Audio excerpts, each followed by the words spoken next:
Sanvinani Dumelang, good evening and welcome to episode 343 of the Private Property Podcast. I'm your host, Uzamantungwa Kumalo. Welcome to the Friday edition of the Private Property Podcast. If you're joining us for the first time, welcome to it. You've chosen a Friday and a very exciting topic to join us for the first time. Welcome to the family. We're here every single weekday at 7 p.m. talking all things property. We love helping you along your property journey and catering to all of your property needs. Remember to also go on to www.privateproperty.co.za, certainly to get a sense of some of the property needs that we cater to, because you'll see we cater to all of them. Whether you're looking to buy, build, sell, or of course looking for some advice, that is your one-stop shop for all things property. And to our regular viewers at home, welcome back. It's a Friday, so I'm back on your screens. And of course, I love hearing from you, whether you're watching us on Instagram or Facebook, on YouTube. Do show us some love down here below, the green hearts. And of course, mark this evening's register. I want to see who is live, who is watching, and of course, who's excitedly waiting to see who the potential lucky winner of our daily cash prize is. And of course, if you want to stand a chance of walking away with the 500 Rand cash prize that we give away every single day on the show, all you have to do is to, of course, enter the competition, send a comment to the pinned post on our Facebook page, and you stand a chance of walking away with the cash, and also watch us live. And all you have to do is, if we call your name live, then you want to drop us a text down here below before the end of the show, and you get to walk away with that cash prize. It's that easy to walk away with some cash right here on Private Property. And something else that's very easy, of course, is a whole host of different shows that you're able to tune into every single weekdays at 8 p.m. It's a Friday, so you can look forward to the Home Shoppers Show that Chad brings to your screens every Fridays and Mondays. So if you're in the market for a property or looking to see how exquisite properties look like in the interior, that is a show that you want to tune into. And every Tuesdays and Thursdays, Mbalinwoko brings you the farming podcast on all things agriculture. And Wednesdays, Esti Klassen brings the first time home buyers show for you to on Wednesdays. And of course, there's myself every single weekday at 7 p.m. I am on your screens, always having a conversation with a property expert who helps us make better property decisions. And that's exactly what we're going to be doing this evening. So do make sure you follow us across our social media platforms, Private Property, from your LinkedIn, your Facebook, your Instagram, your Twitter, your YouTube, as well as on TikTok. You can follow myself at Zamantungwa_K on Instagram as well as on Twitter. Now, the conversation this evening, and I always admit this from the get-go, because every time we talk about this one, I like being upfront and frank. We're looking at tax on rental income. And the one disclaimer I always, say is, firstly, I'm not particularly great at tax. I didn't study anything remotely close to understanding, the accounting side and filling your tax returns. And I often berate, tertiary institutions for taking us through a whole degree when you can even go up to master's level with the majority actually of degrees, and never be taught how to do your taxes. And I always say, well, if you don't teach me how to do these things, how are you expecting us to file our taxes? And I think it's probably one of those things that needs to be taught sometime in school, if anything at a high school level, because I think not everybody is going to go the university or the college route. And the reality is some people even, leave grade 9, they find work and going to have to contend with, some or other tax related things. So I've had to always get professionals to help me in this regard. And I think that's one of the things that already from the bat, I'll say to everybody at home who has rental property is, don't do it yourself. That's the note we're going to start this evening's conversation on. But to help us get a better sense on our tax on rental income, I'm joined this evening by Wessel Robertson, who's a director at Enderstein from the Merwe attorneys. Good evening, Wessel, and thank you so much for joining us on the show. Good evening, Zama. Thanks for having me. Wessel, I was telling you off air exactly what I'm telling my viewers around that I am not particularly great at taxes. And I mean, I have multiple properties and you run a business, and I always say, look, this is why we get professionals to do certain things. I remember when I started working, there was actually, I think, a 2-year period when I didn't file my taxes. The first time I filed my taxes, it was on the last day, and it was because my mother said, I haven't seen you talk about doing this. Why haven't you done it? And then the 2 years after that, I didn't, because I thought, well, I mean, I see the deduction on my payslip. I didn't really see why we have to file our taxes. And I admit this because I think it's one of those things that many people probably also think when you don't have additional incomes in the early years, you're just like, okay, yeah, I see it, it's there. So why must we still, continue to file for our taxes? But of course, we're looking at tax on rental income, because this is a particular kind of case. I think first at a high level, when we look at how taxes, even tax on rental income is viewed, what are some of the basics and fundamentals that viewers at home need to understand about tax on rental income? Well, Zama, I think you firstly hit the nail on the head. As they always say, there's 2 certainties in life, and that's death and taxes. So one would have thought that we would get a better education as far as tax is concerned in our lifetime. But I suppose it sometimes, I don't know how the logic works behind the education curriculum, but let's leave that for people more intelligent than myself. But as you correctly pointed out, rental income is a form of taxable income, from SARS perspective, and they obviously want their slice of the cake in as far as that's concerned. So I mean, when an individual rents out a property and he receives a rental income from that income would be subject to income tax. Now, I mean, residential accommodation can include an array of properties. That's your holiday homes, your traditional bed and breakfasts, your guest house, even if you let out a room or a garden flat from your primary residence, that's also a rental income, or, similar dwellings to that extent. So from SARS perspective, if a third party pays you money for that is income in your book. So over and above, if you're a salary earner and you do these rental income as a side business, obviously your employer will already deduct the necessary pay as you earn and VAT obligations or tax obligations towards SARS. But once you do your annual tax returns, you would need to include this rental income to ensure that the books are all square at the end of the financial year.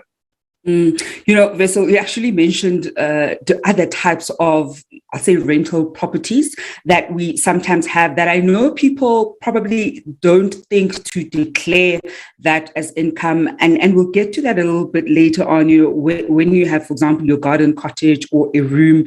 And I've seen different ways people find to not declare those taxes. And I want us to look a bit later on in the show about what not to do in circumstances like that. Especially now, I think if anybody has been seeing some of the activity, particularly from SARS, is that they are watching and they will collect their money, and you don't want to be on the wrong side of the law where this one is concerned, and later on possibly, pay all kinds of penalties. So that is something that we have to mention, because I'm in a number of different kinds of groups on different platforms where, unfortunately, sometimes landlords share tips that they should not be, really just circulate things they should not be circulating. So I see it, and I really want to say to my viewers at home, do not do that. So then, Wessel, when we look at, I wanted for today's conversation, and I was saying to you this off air, I wanted to concentrate a lot on people who have bought their rental properties in their personal capacities, because I think a lot of us, myself included, when we started our property journey, and still on the property journey, a lot of our rental properties, or certainly the earlier purchases, are often in our individual names. And so that tax is, that income essentially adds on to whatever other incomes that we have. And typically it would be, let's say, a 9 to 5, and you work a normal job. Perhaps just help us understand that the implications of that additional income before we then even look at potential deductions, because I know there are different ways where you then file your taxes and the expenses on the rental property. But I think some people at home don't understand that if you are, let's say, a salaried worker and you are, let's say, the annual cost to company is 500,000. If you're then collecting 200,000 worth of rental, in addition, then you're now in that, you're in the 700K mark. And so sometimes it can even push up your tax bracket. Just help us with that one, because I think that's the bit that we miss in the beginning, that sometimes costs us money, unfortunately, especially if you move from the tax bracket you were at. Let's say you were on the slightly higher end of the previous one, and now you're on the lower end of the next tax bracket, and the potential cost where that could be. Zama, yes, that's it. I think that's an interesting one. And I mean, as you correctly pointed out, I think most individuals who tend to lean towards property development normally buys their first property in their personal name. That in itself, it's not a right or wrong question. It's completely fine, and I think it's a natural occurrence. For the simple reason, you might contemplate to register a shelf company to buy your property, but the reality of the fact is that shelf company has got no financial track record or history. When you apply for finance, so in all likelihood, when you apply for finance, the banks will in any event ask who's the directors, who's the shareholders. And if they give you finance in that company, you will in any event have to sign surety. So, whether or not that property is held in your personal name, you're still on the line for as long as you owe the money to the financial institution. I mean, there's various pros and cons. I think, the biggest problem actually when it comes to the tax implications, depending between your personal capacity and a company, is more applicable almost when you sell the property and you've made a profit on it, because then you move into the realm of capital gains tax. And the problem, unfortunately, so where the property is held in a company or in a trust, the capital gains that is charged is exceptionally higher compared to capital gains in your personal name. Not to even forget about the added benefit that where you speculate with properties, but that property serves as your primary residence at the time you sell that property. There's a threshold where you are exempt from capital gains tax, 1.5 million, if I remember correctly. But I mean, owners need to be cognizant of the fact that rental income can potentially push you into the next threshold as far as the tax brackets is concerned. And that's then where we need to distinguish between the importance of tax evasion and tax avoidance. I think that's what we also touched on earlier regarding the questionable advice that was handed out in social media or on various forums. Now, I mean, tax evasion is illegal. There you are dodging SARS. You are not claiming income you are supposed, or not disclaiming income or disclosing income you're supposed to do. And I mean that can cost you much at the end of the line if SARS was to get you on their radar. The more legitimate one, and which is completely acceptable, is of course tax avoidance, whereby you use the tax legislation and use, I wouldn't call it loopholes, but use the legislation as it stands to your advantage in order to allow for certain deductions from that rental income, and in that manner reduce your taxable income to ensure that you stay in the relevant tax bracket to legally minimize your tax, which is that's an accepted practice, across the world. Of course, this evening, I see all the love that we're getting on our Facebook page, especially Gletcherinda is watching. Buhle Maduna saying, that's my stream. I love everything about accounting. Well, rather you than me, Buhle. When I finished accounting in high school, I did it as one of my subjects. I was like, oh, good riddance. But unfortunately, I ended up encountering it in postgrad, and I must say I'm not a big fan of having to do the work. So it's always good, of course, to see people who love it and it is their passion. I always say to people, always have an accountant as one of your friends, because they certainly do come in handy. Howard Mugatsane is saying the crux of the subject matter being taxation, and of course this is a big one with property, right? Because you want to have a fundamental understanding of this. We talk a lot about what to do in acquiring a property, the research that you need to do, what you need to budget for. But you also need to understand then the implications of having a rental property as much as possible, because this is one of those things that you need to be on top of. And I like that Wessel even mentioned the difference between tax evasion and avoidance, and some of the deductions that you're able to get. And after the break, we're going to deal with that a bit. We're going to be dealing with that. As you can see, I'm getting distracted by some of the great messages that you have sent us, and want to give certainly a shout out to so many of you on our Facebook page who are watching. Bongani B. Mabunda, Selani Pillay, greeting the family there. Sandy Stemmet also tuned in. And of course, Justin Bartman is also watching. Absolutely loving all the comment and the love. Do keep it coming down here below. I want to find out from you at home, are you on top of your tax matters? Sharing earlier on in the show that I had 2 years of missing to do my tax returns. And luckily, this was very early on in my 20s. So there were no properties in the mix at all. And by the time I had to do my taxes, I'll say the fourth time was when I now actually had properties and had to file my taxes. And my accountant then picked up that, wait a minute, what happened those other 2 years? Because SARS is now asking about those other 2 years when you didn't do your taxes.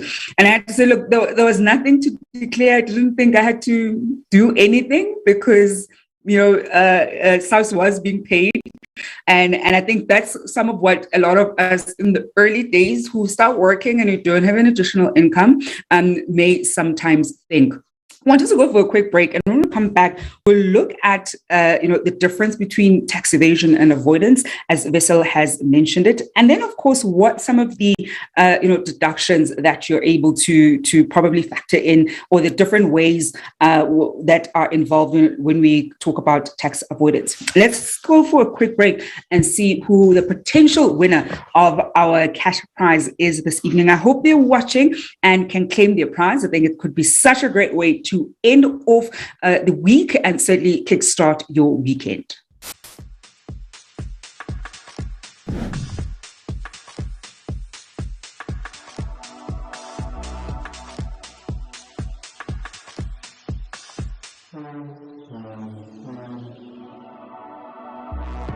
And the lucky winner this evening is Mkhulu Ngwenya. If you are watching us this evening, do make sure that you claim the cash prize. That's Mkhulu Ngwenya.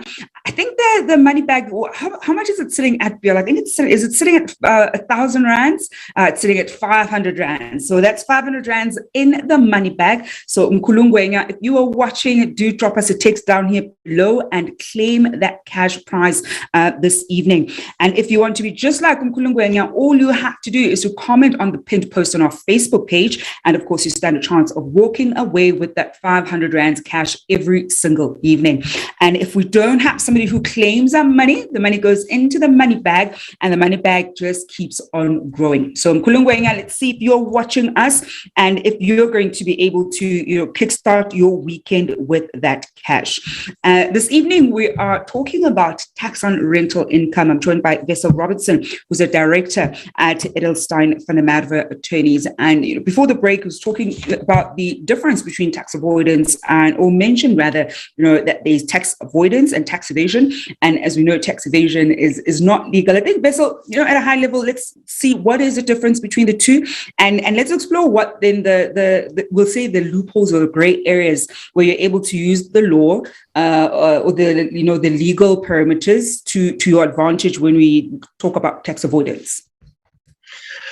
Zama, I think on a very high level, or the simplest example I can think of as far as tax evasion is concerned, is to use the simple example of a tenant paying a landlord cash for his monthly rent, and the landlord obviously not banking that money for purposes of avoiding a paper trail or banking records. And as such, it's an out of sight, out of mind scenario. I suppose it's very difficult for SARS to pick up on cash transactions. And as such, you are pocketing the entire income and you didn't disclose it properly. And as such, you're not paying SARS what is due to them. And I think that is a clear-cut example as far as tax evasion is concerned. Now, as tax avoidance, because that's the legal method, I think SARS is at least somewhat realistic to say, listen, the income doesn't just fall out of the sky. You needed to incur certain efforts, or you needed to incur certain expenses to ensure that you can recover that income.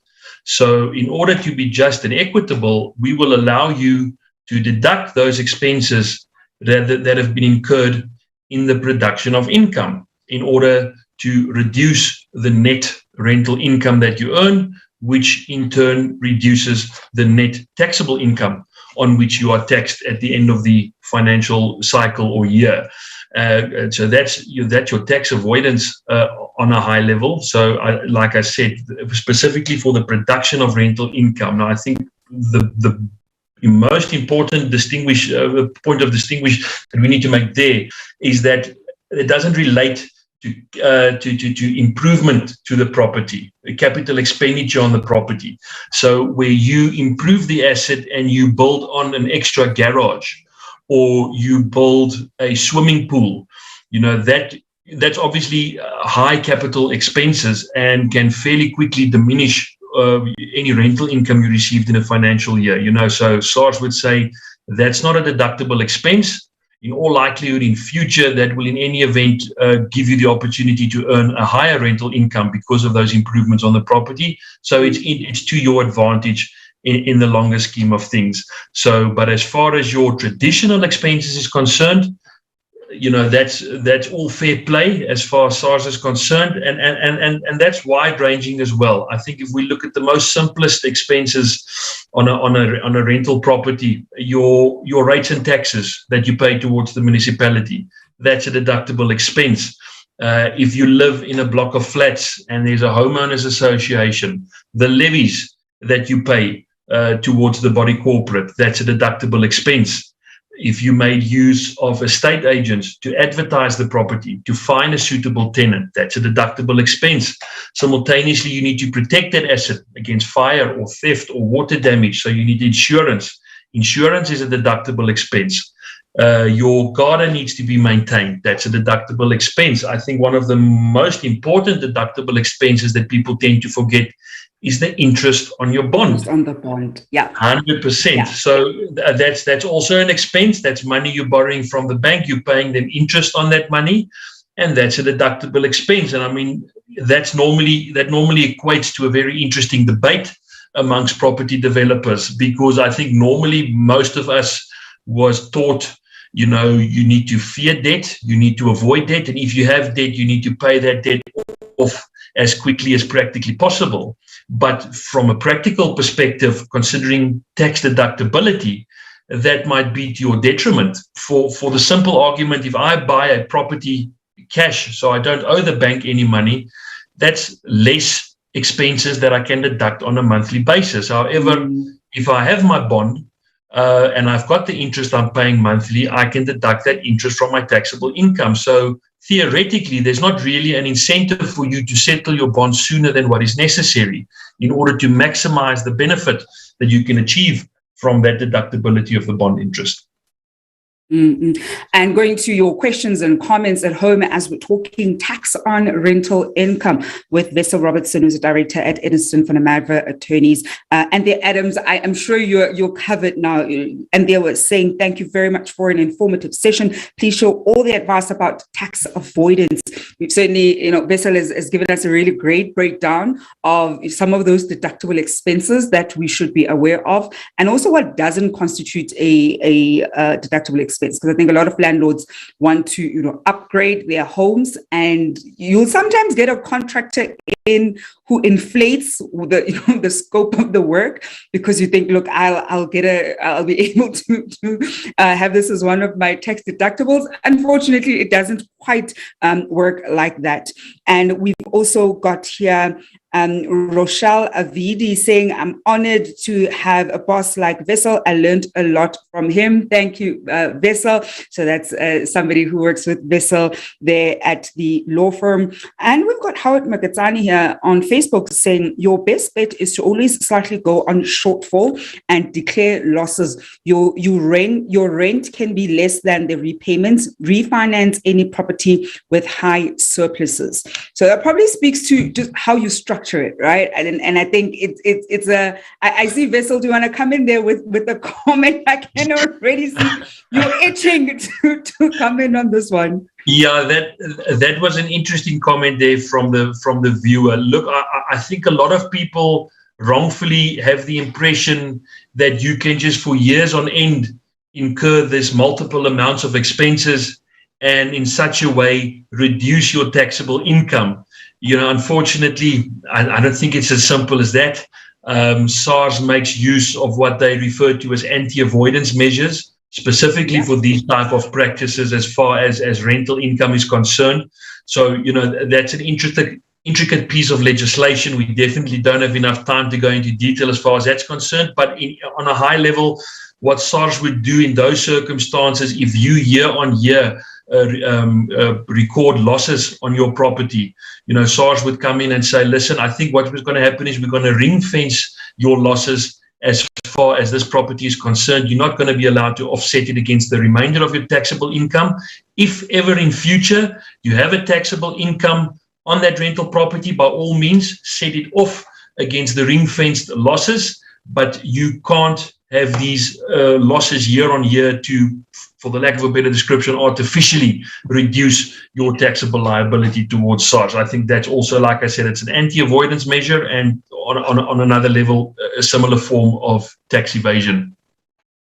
We had a great question from Umenzi Butelezi asking, where do you report landlords transacting in cash with no receipts? We were talking about this. You're mentioning this earlier, that part of how people, landlords in particular, evade taxes by using cash with their tenants and obviously not declaring it. So where would somebody go to report a landlord who does this?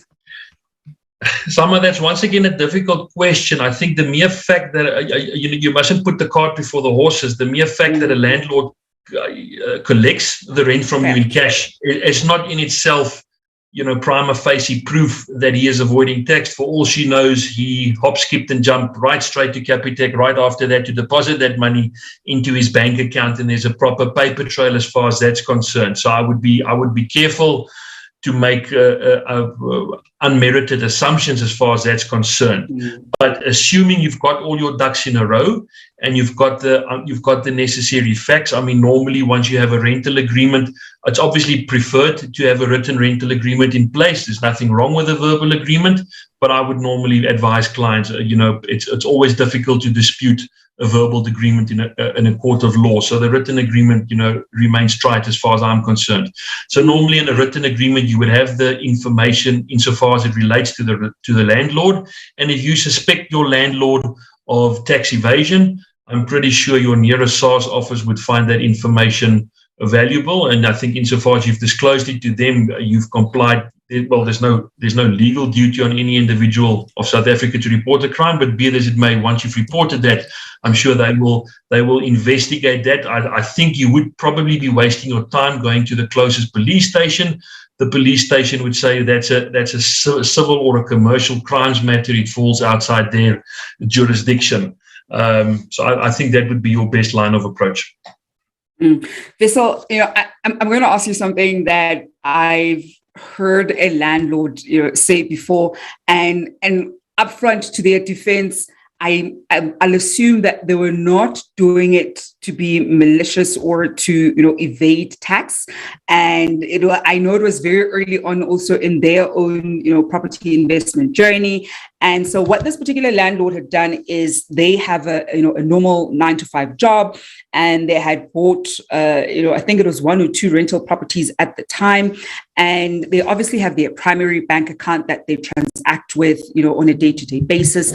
But then they went and opened another bank account, also in their personal capacity, capacity with a different, financial institution that they wanted to use to collect the rental. They just didn't want to, conflate all the rental money with their everyday money. Nothing wrong with that.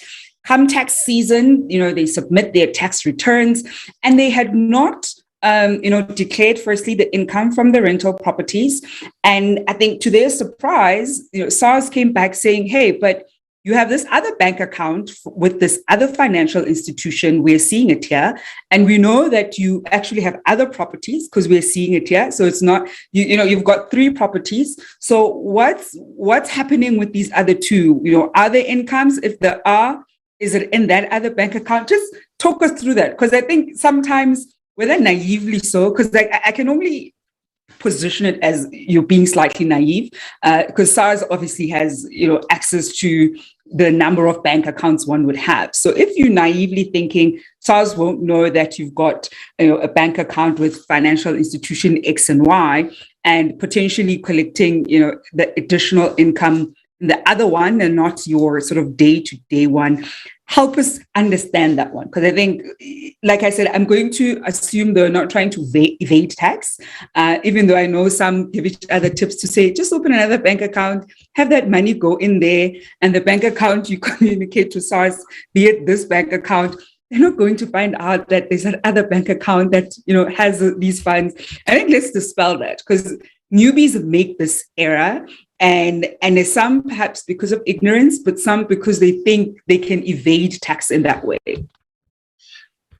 Zama, yeah, that's a difficult question for me to answer. I've never been employed within the offices of SARS. So insofar as their intricate workings is concerned, I'll be speaking as a complete layman, and it will be thumb-sucking from my side. But I think the reality is what people tend to forget is when we buy properties, records of that get registered with the deeds office. I mean, there's an official public record of you owning a property. You cannot hide the fact that you own an immovable property in the Republic of South Africa. You can do some fancy legal footwork and register it in a company which shares of the company is held by a trust, and you're the beneficiary of the trust. That's all good and well. You can put various layers between yourself and the property, but there is an official public record as far as that property is concerned. And I think it becomes even more problematic where you are the owner of multiple properties. I think then especially you are on SARS radar. I'm sure they target specific net worth individuals as far as they feel that that's the most likely possibility of them recovering taxable income. And if SARS, I don't believe it would be too difficult for them to do that type of audit or a lifestyle audit and come to the conclusion that you own 3, 4, 5 multiple properties, yet you are accumulating year-on-year losses, or it's not even reflecting. I see you've got a 9-to-5 job. I see you've submitted your pay as you earn or your tax returns via your financial manager. The work, that's all good and well, but there's these 2, 3 other properties. I think SARS will find it strange that you've got 2, 3 other properties and there's no income coming in from that. I mean, I don't think the average person has got the luxury of being in that position to maintain the financial responsibilities, yet not having any financial income derived from that. So I think that would be the type of red flags on SARS side, and that would also depend on what the audit outcomes would have been in previous years on your tax submission. But I would call that an educated guess from my side. I'm yet to see the intricate workings of the SARS office. Yeah, and Wessel, I think one of the things that I also realized, I only started getting audited by SARS after getting the properties. So prior to that, I think I submitted that once. We missed the 2 years. The moment I got the properties, then started getting audited. And I think the benefit was because I worked with a professional who, did the work, it was easy then for me to manage, and it's always a clean audit and they're happy with it. So you do also need to understand that the moment property comes in, they will scrutinize what you have submitted. And if, as Howard was alluding to earlier on, or pointing to earlier on, when you want to rather declare a loss, they will audit it, right, to actually get a sense of, is it in fact a loss, or are you thumb sucking? They'll want to see all the proof that you're submitting, as far as the calculations that you've also made. So those things are always important to bear in mind. But Wessel, as we wrap up this evening, any tips for our viewers at home who are obviously have rental properties when it comes to handling their tax affairs on the income on their rental properties? I think, Zama, in summary, when it comes to property ownership or multiple property ownership, there's an array of factors that needs to be taken into consideration. Obviously, tax is just a small piece of that. There's questions to ask regarding security, or how do you protect your assets in a situation of an insolvency or a sequestration, or from estate law, when you pass away, what is the best structure to hold your assets in to also minimize your tax obligations at date of death, and ensure continuation of your assets to the fellow business owners or fellow family members. So you've alluded to it during this entire podcast, and I think I agree with you. It's with imperative importance. I always say focus on your strengths and know your weaknesses. It's imperative to get accountants on your side. It's imperative to get legal professionals on your side. It's always from the accountants and the lawyer side. People are quick to complain about an expensive hourly tariff, but I think that's a small price to pay to sit with such a professional for an hour or 2 or 3 and make sure your affairs are in order, compared to not doing it and having to pay excessive school fees, in having to battle with SARS or other issues at a later stage. It's easier to do things right at the beginning, as opposed to having your accountant or lawyer coming in after the fact and play proverbial janitor in trying to clean up the mess that's occurred. That's normally a much more expensive exercise. Wessel, that's where we're going to leave it at this evening. Thank you so much for joining us on the show. Thank you very much, Zama. And that is Wessel Robertson, who's a director at Enderstein for the Merwe Attorneys, wrapping up the Friday edition of the Private Property Podcast with myself, Uzama Ndungwa Khumalo. The team has let me know that Umkhulu unfortunately did not claim that 500 rands, and so we're going to have a rollover. And of course, 1,000 rands is now in the money bag for Monday evening. That's where we're going to leave it this evening. It has been a pleasure to be with you this week. You can look forward to the Home Shoppers Show with Chad at 8 p.m. I'll be back on your screens on Monday at 7 p.m. Hope you're going to have a great weekend. And as usual, hope you'll be staying home and staying safe.